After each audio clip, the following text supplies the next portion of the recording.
Hawaii, Aloha United We Stand. This is Alice Li-Hagan, and of course I'm sitting in today for Jay Fidell, who is hosting the Lanakea event on offshore investment in Hawaii. All the world's a stage, as Shakespeare wrote, and all the men and women are merely players.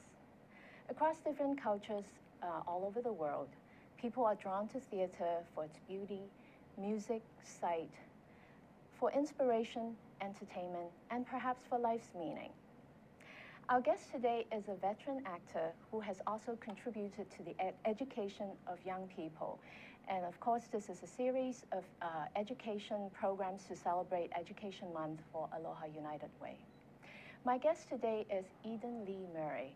She is the Director of Education at the Hawaii Theater. She's also a professional actor for over 35 years. And of course, in August 2013, she was interviewed here by Donna Blanchard, our other host.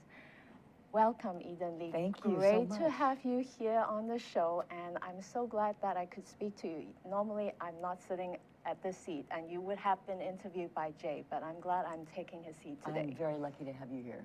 Thank you so much. Well, when we first walked in, I was telling you that I am getting my full dose of culture today, last 2 days, because yesterday I went to see South Pacific at the Diamond Head Theater, and this afternoon I'm actually interviewing Simon Krukal, the ED of Hawaii Opera Theater. So anyway, but back to you. The show is about you right now.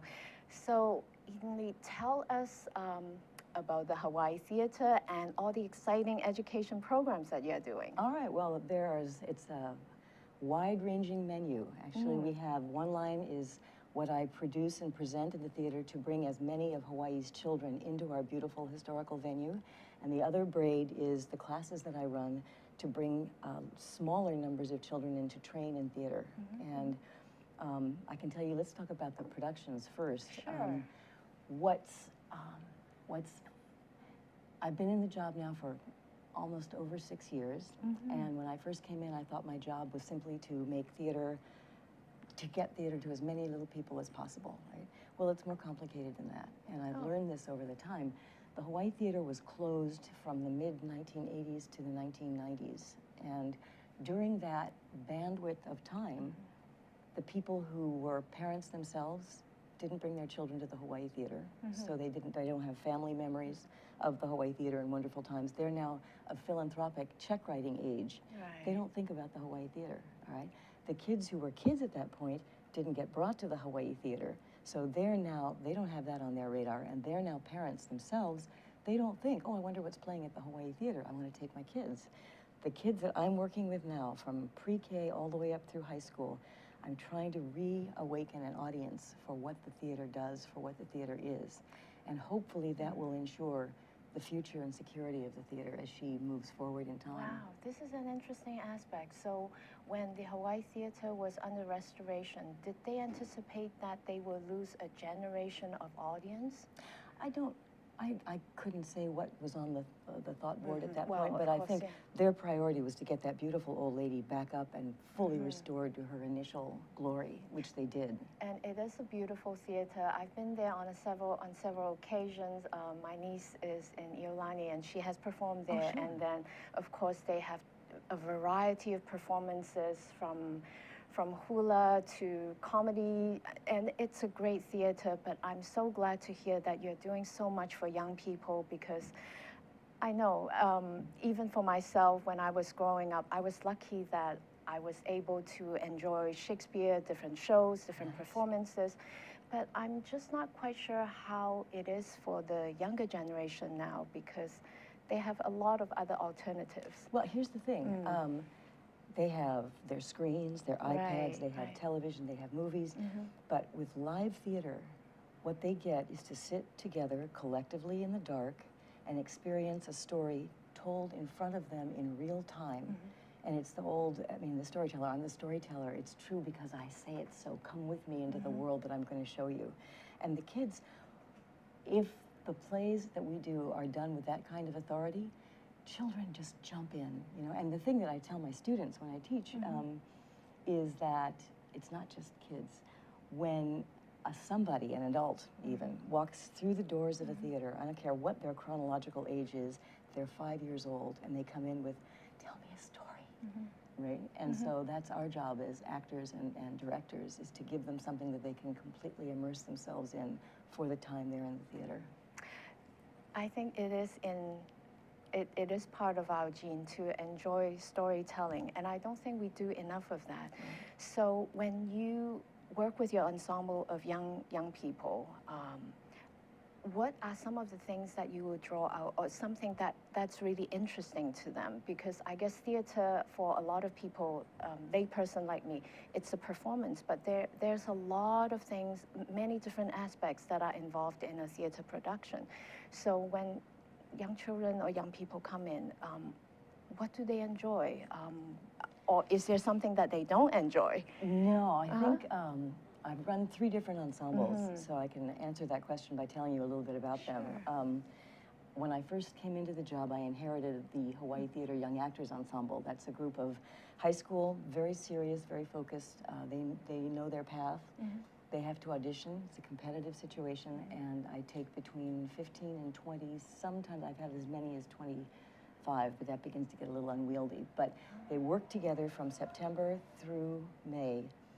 They have, for the first semester, they have 8 very special master classes. They have a class in fight choreography that Tony Pisculi teaches for them. They have a class in mask, which is all about the actors, well, we start with Paul Mitri, who is this fabulous professor over at University of Hawaii Theater Department, and he begins with the concept of what makes a clown a clown. It's not the nose. You don't just stick a red nose on someone's face and bing, they're a clown.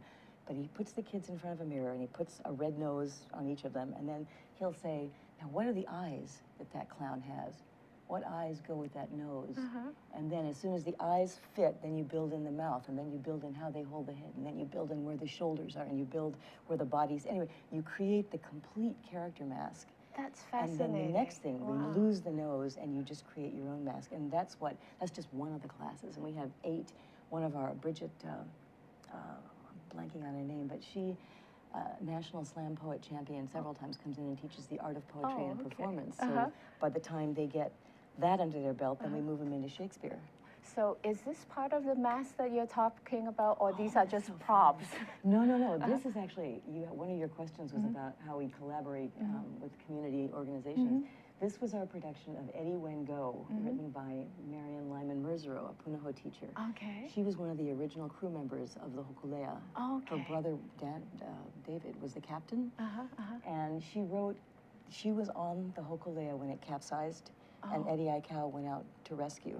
And to process that experience, she wrote a book first, a story, The Upside Down Canoe. And it was from the perspective of the undersea critters that watched the events of the capsize from under the water. And each of the critters, and you say, oh, where'd the puppets go? There they are. Each of the critters, thank you, had, there's the Tutu Wahine big whale, there's her grandson, the little whale, there's Honu, the turtle, and then there's Mr. Mano, the shark. And they had each seen different pieces of the story. And in the story that Marian Lyman Merzero wrote, they all came together and they each told the piece that they knew, so the whole story was revealed.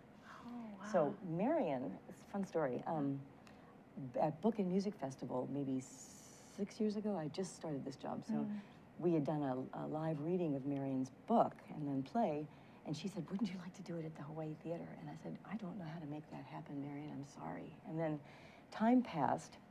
She created the play with Lee Cataluna, working with her. Anyway, so time passed, 6 years passed, I brought in HOT's Opera Express as I partnered with their education, traveling education program, and then Ohia Productions. I bring them in. I brought them in September's for 4 years, and September 2013, I wanted a meeting with Zan Tim Tim, their managing director. I said, let's have a meet and see how we can make the next year work even better. And the meeting got postponed, and finally she said, I'm not going to meet with you because we're closing our doors. And I went, oh, no, because I've just kapooed this time in the theater, and I'm not going to let it go. So what am I going to put in that space? And I thought, and I looked around the office, and there was the book that Marian Lyman Merzero had written. And I just picked up the phone, and I said, the Hokulea is going out this year. teachers are going to be all over this. Right, If I pick up that phone and call Marion, we're going to have something big on our hands. I picked up the phone, and then she said, oh, I'd love to do it. She, bless her heart, she let us do it for no rights charge. So, and then the next person I called was Mark Branner, who is the professor of theater for young audiences at UH. He's got a phenomenal imagination and has got experience in clowning both Eastern and Western.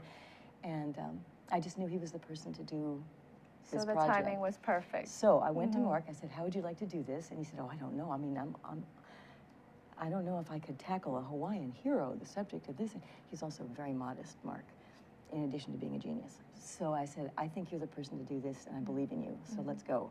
So what Mark did, and again, this is nothing if not about education, what Mark did was to create a semester-long seminar for his 5 graduate students in how you bring a play from the page to the stage, and created the most amazing. We had giant puppets. It was like Lion King in that the tutu wahine whale was 20 feet long, and it took 7 dancers to animate her. In other words, they each carried a section, right? And then an actress, so beautiful, an actress stood by the head and would voice.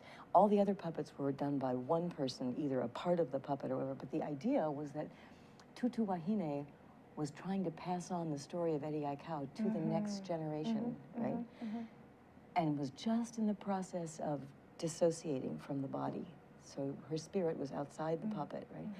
What a metaphor for what we were doing with Marion Lyman Merzero's story.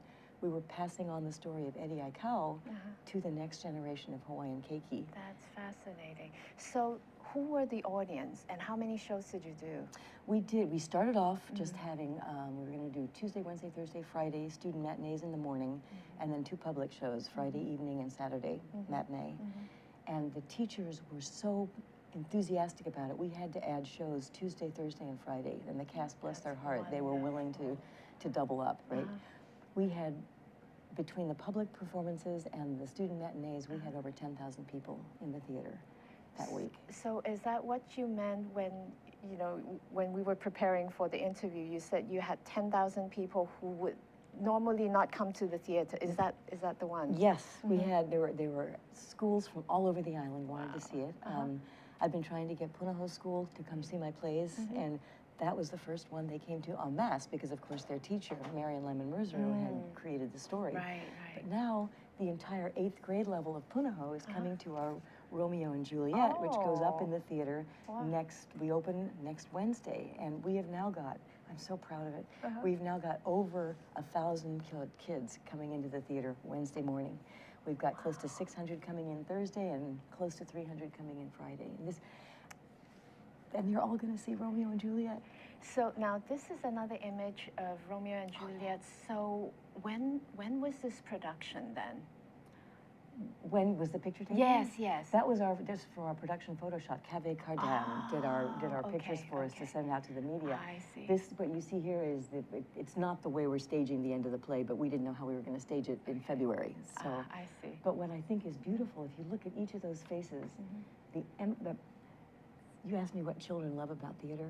They love being somebody else. They love discovering what it feels like to be in someone else's shoes. And in February, if you check the expressions on those faces, they are all so somewhere besides who they are as teenagers. That's amazing. I'm glad you brought up that point because, of course, we all like to pretend, especially now that I think about it, when my son was growing up, of course, all kids, young kids, they want to pretend.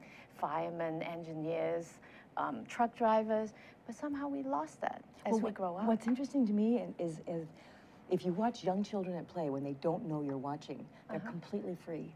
They're just, you know, I'm the mom, you're the dad, I'm sick, I've got a lame leg. They'll anything, you know, they just spur of the moment and they don't even think about, do I go with this or not? It's complete commitment. And somewhere along the way, that gets drummed out of them. Maybe it's just part of growing up, you become self-conscious and you begin to have that demon that sits on your shoulder. I mean, especially middle school kids. The demon that sits on the shoulder and goes, I can't believe I just said that. That was so dumb. And then that's where you actually get into the bullying, where you get the pecking party mentality, where if somebody else is the goat, then you're safe. So it's easier to bully somebody and step away from being, you know, if somebody else is being bullied, it's not you, right? But when you teach, when they discover theater, what that really cultivates in them is a sense of empathy. You have to learn how someone else feels, and if you can do that with a character, then perhaps it's easier to look at somebody being bullied across the room and go, you know what, that's just not right. I know what that would feel like. I'm so glad that you mentioned that, the value of theater, because I think schools are so concerned with academic performance of school children right now that they don't think about the whole person, and having empathy is so important. But Eden Lee, I'd like to continue this conversation with you after after our break. But yeah, it would be great if you could share more with us. You know, what are some of the lessons that kids take away from them after coming to your ensemble? Absolutely. Great. My guest is Eden Lee Murray. She is the Director of Education at the Hawaii Theater. You're watching Think Tech Hawaii, Aloha United We Stand. This is Alice Li-Hagan sitting in for Jay Fidell. We'll be right back. Hi, aloha. My name is Chris Leatham, and I host a show called The Economy and You. The show plays every Wednesday at noon, and on my show, I bring on guests who are interested or working in the technology space. And so I'd like you to come and watch the show and learn with me about all the sort of exciting things that we're doing in Hawaii to build and grow our economy ecosystem. So I'd like to say aloha, and I look forward to seeing you on the show. Thank you. Inspired by an ancient culture, classical Chinese dance, vigorous physicality, timeless stories, 5,000 years of Chinese music and dance, Shen Yun presents authentic Chinese culture. Coming to Blaisdell Concert Hall, May 8th and 9th. Tickets at shenyun.com or call 808-792-3919. Aloha, my name is Josh Green. I'm a senator from the Big Island and the ER physician. Every other Tuesday, I get to host a show here on the Think Tech program about healthcare. We call it Healthcare in Hawaii.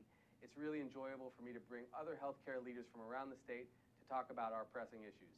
Hawaii has long been the health state, but we need to keep up the momentum, the inertia, and with your help and with your participation, we can come and share all of the big issues that are pressing day to day. Thanks for joining us every Tuesday, alternating weeks from 2 to 2:45.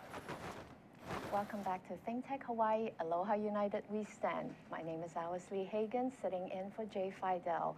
My guest today is the Education Director from the Hawaii Theater, Eden Lee Murray. Before the break, we've been talking about some of the exciting education programs at the Hawaii Theater. Now, Eden Lee, before the break, we also spoke about the values or the lessons that youngsters get out from coming to your workshop. So we were talking about how arts education contribute to, I guess, a holistic education of young people, which unfortunately kind of go on the wayside with resource challenges in resources. But you are such a passionate actor and educator, so we're really fortunate to have you in the community. Tell us something more about what young people, what do they learn from coming to theater? Right. Like, I'm going to circle back just for a second, because you made a wonderful point about the holistic aspect of theater.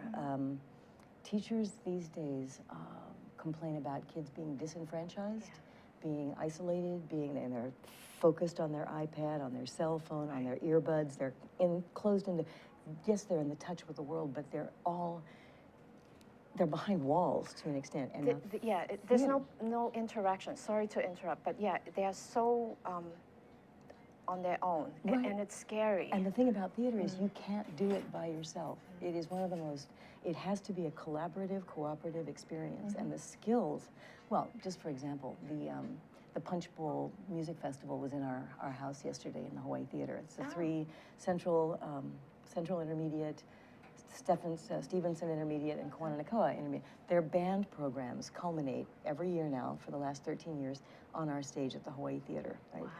And Jeff Oshiro is the fellow who organizes it, Ross Nakamura from Stevenson, and then Jason Chin from Central. They work so diligently with these children, right? And the kids come in, and each school gets to play 2 pieces of music. And it takes, then they all have to swap out. One school sits down into the organ, and the next group comes up, and what may be 5 minutes of music then has to be split by 20 minutes of kids reorganizing themselves.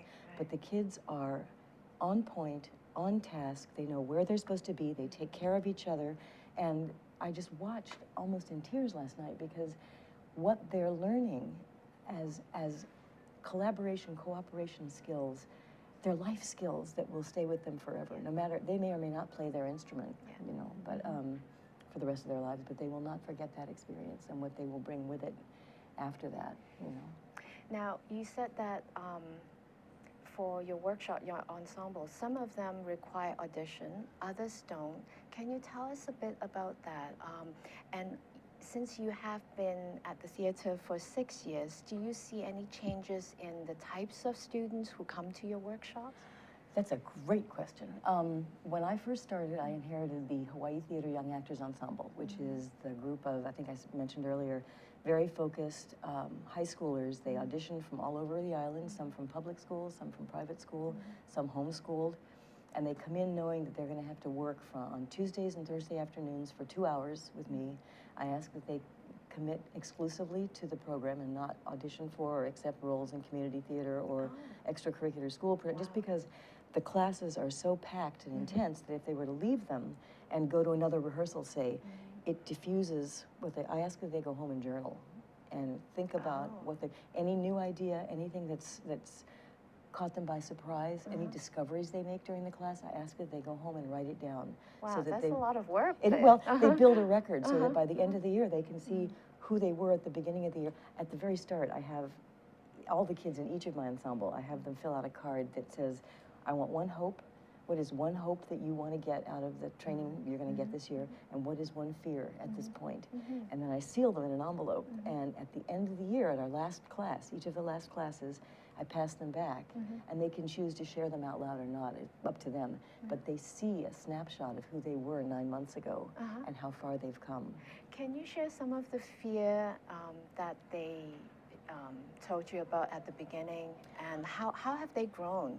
Oh, they're generally, the fears are fairly similar. I won't be able to be good. I won't be able to learn my lines. It's always a confidence issue. You know, I won't fit in, right? And the reaction at the end of the year is, I can't believe I was afraid of that. Look at the experience I've had. Look at my friends. All three of the ensembles bond, but the Hawaii Theater Young Actors Ensemble really comes through it together. Confidence is a great point because, you know, if you were to ask me to join one of your ensemble, I don't think I can do it. But yes, a lot of it has to do with confidence issue, and it will help them succeed in the future. Absolutely. And earlier on, you mentioned this other skill that I think it's really, really critical, and that's lacking, which is listening. Tell us a little bit about that. How would they help? How would working with you help them with improving their listening skills? All right, let me segue into that, which is to say, after my first year with just the high school groups, I began to get calls from parents saying, well, you know, my high schooler is booked to the gills, but what do you have for middle schoolers? And I got tired of saying nothing. So I created the junior ensemble, and that's for 6th, 7th, and 8th graders. And they come in, basically that's creative dramatics and improvisation and theater games. And again, basically just, first of all, getting kids to trust each other. We do with one class early on in the year, actually with all the ensembles, is focused on being able to trust the others in the group, as well as yourself with the others in the group, right? So the junior ensemble, when the parents began to interview, they bring their kids in, and some of them will say, oh, my child loves to sing, always on, performing. And my next question, tactfully asked, I hope, is, and how well do they listen? Because what's amazing to me is, well, it's acting, one of the most important things you have to do, and again, this is a skill that serves everybody well, is to be very present in the moment. Right. And not worrying about what you're going to say next when like right now. We're just letting what someone is saying to you affect you, and then bring out an organic response, an honest response, right? That's a skill. And often the kids who come into certainly the younger class are a little bit shy. But they're the ones, you've heard that old saying, still waters run deep. The ones who I watch listening and absorbing then when they're ready, when they begin to get the confidence to offer, what comes out of them is absolutely beautiful. Now, let me ask you a little different question. You've been doing this for the past 6 years. Technology has changed a lot of things. Some good, some bad, some not so good. But do you notice that there is a big difference with the kids nowadays because they're so technologically oriented? Does it help or does it deter them from becoming a good actor, whatever that may mean? That's a good question. It helps when I need somebody to create a DVD for me. Right. And they can do that, right? I think what I watch, I guess in all of the ensembles, of each of the ensembles, is they're hungry to connect. And when, for example, in the oldest group, when they step into the roles that Shakespeare offers, these huge, passionate, intelligent, articulate roles, they stand taller. Right. I like that one. Yeah, oh, that's my nurse. That little girl started in the junior ensemble, Brianne Johnson, and she was so shy and has just blossomed like a flower. I mean, she's now, this is her 3rd year in my high school group, and she's my assistant for the 2 younger classes. And what I love is watching how she is able to turn around what she's learned over the years and now teach it herself. So you actually teach students who in turn become mentors for younger kids, building up a pipeline.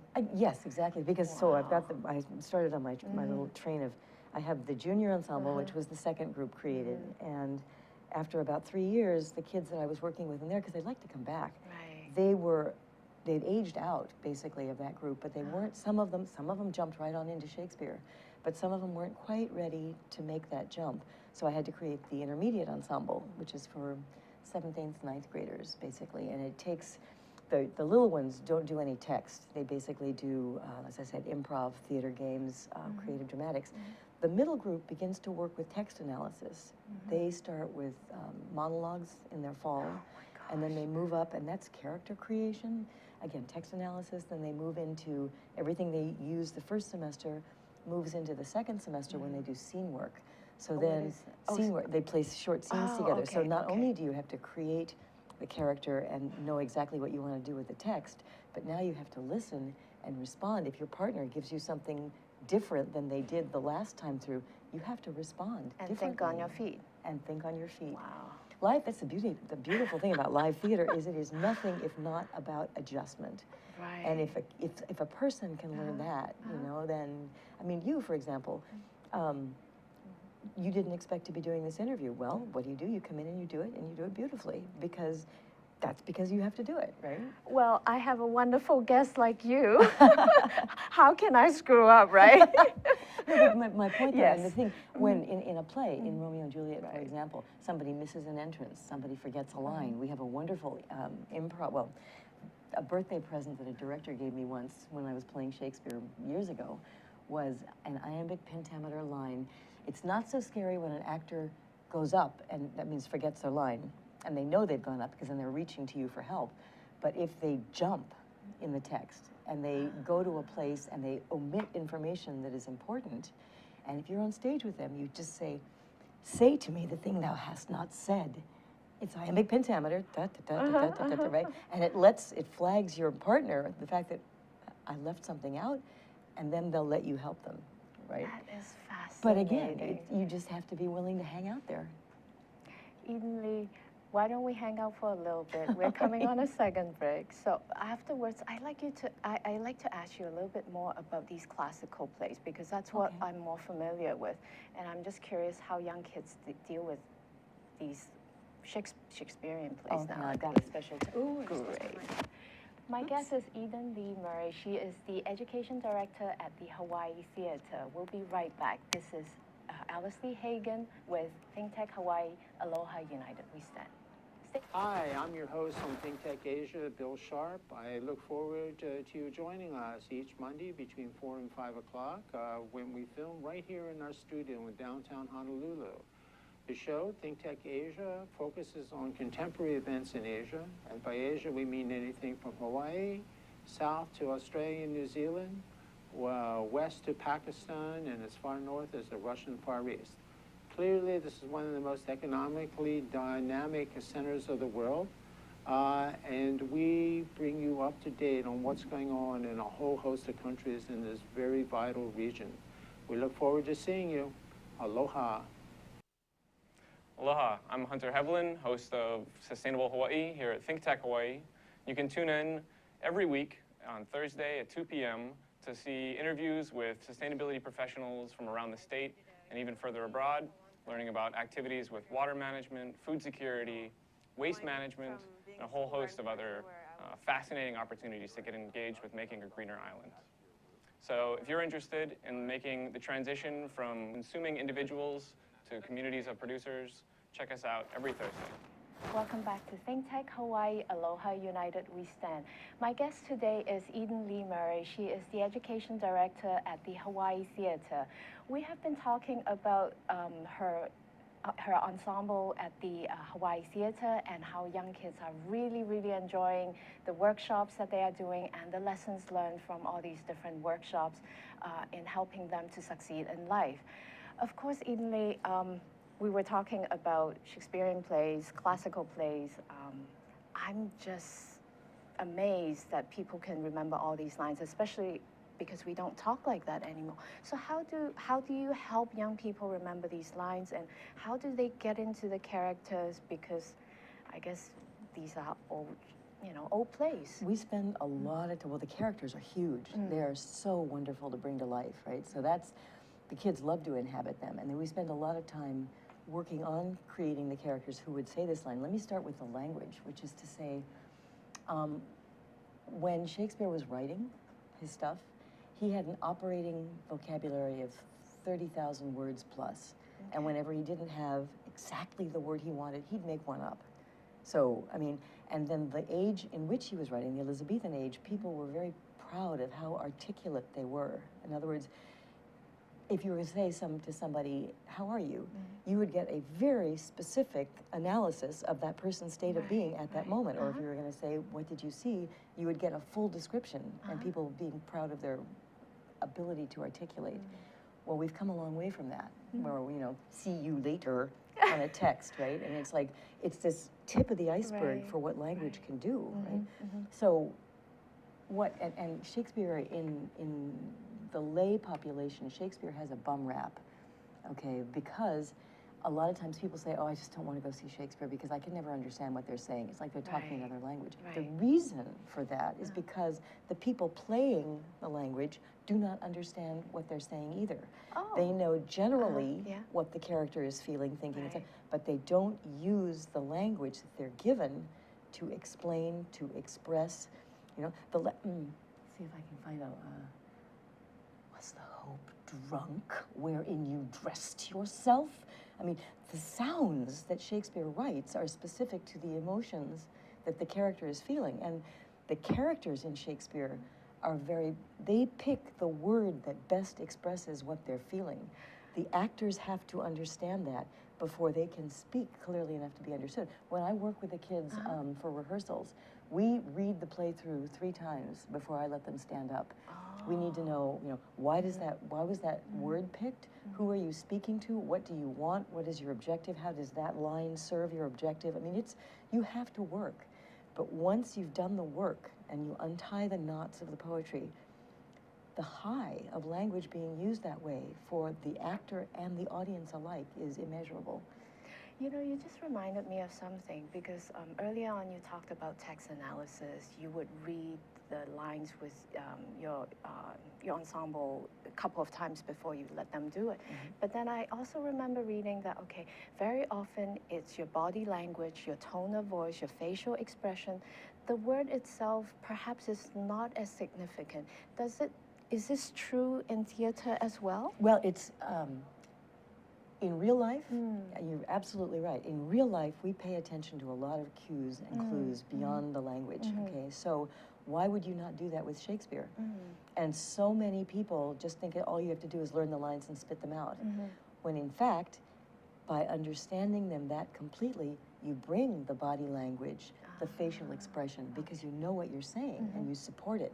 And an audience then has the extra clues given. I see. So my kids do that. And then what I do, what's interesting, a lot of times, well, not anymore now because we've done 6 of them and people have gotten to where they trust us. But a lot of times when classes have to come to see a Shakespeare play, it's like, oh, yeah, vegetables. that's right, Oh. But what I do, I think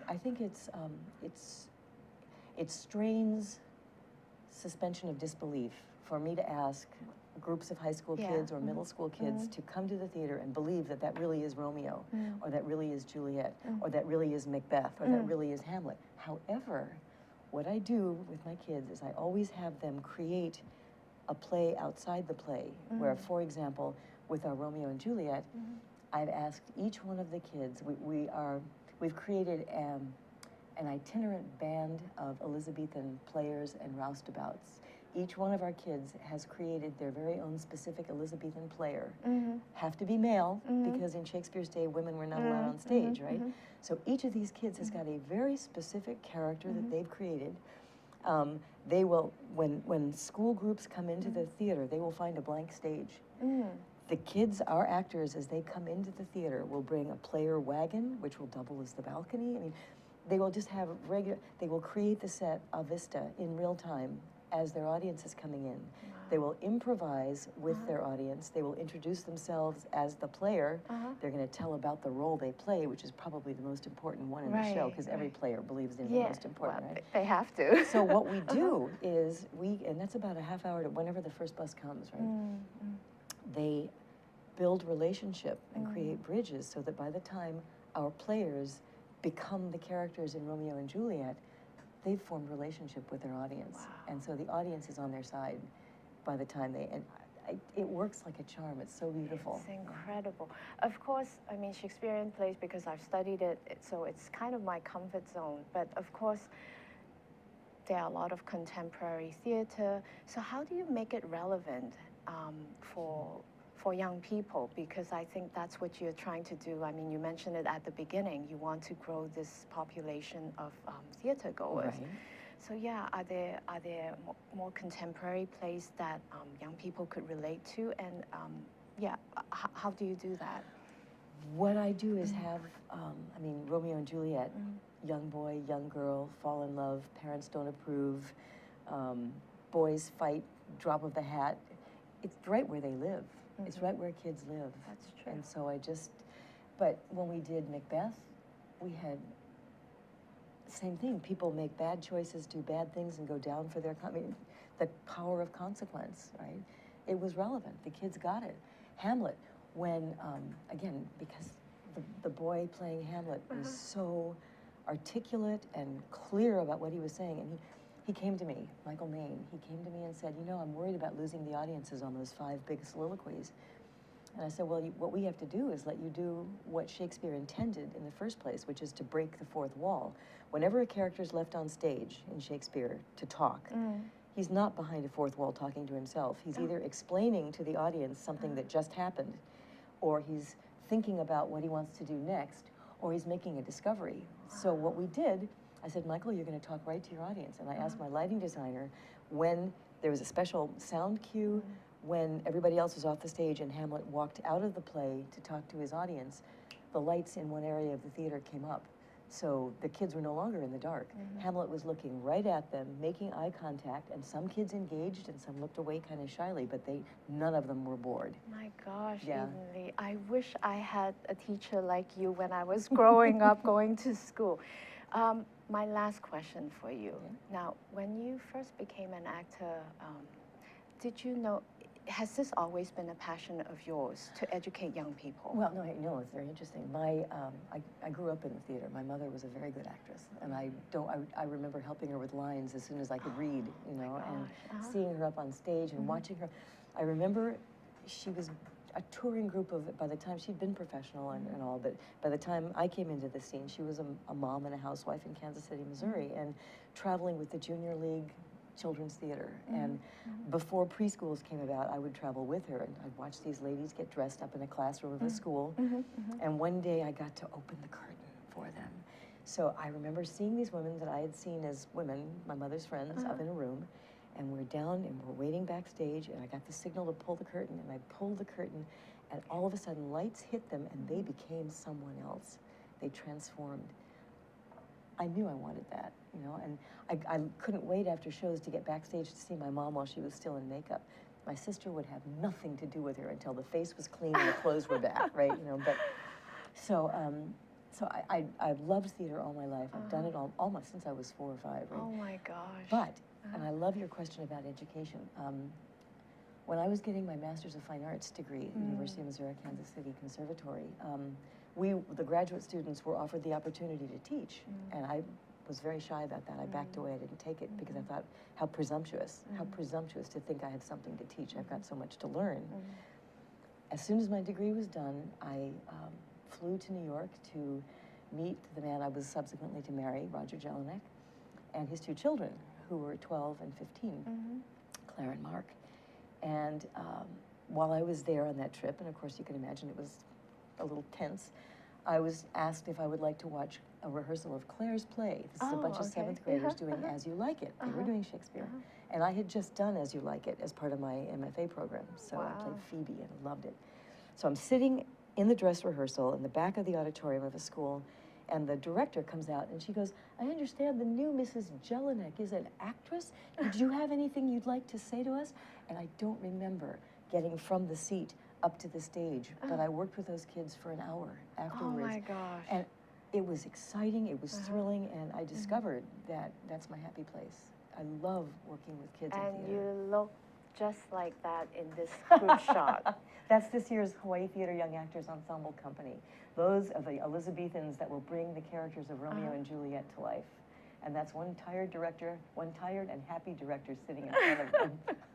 With Malia Wessel over there on the left side is, she's been a 4-year member of the company and is my AD this year. So she's moving down the line to be able to teach. Wow. You really know you've learned something if you can teach it.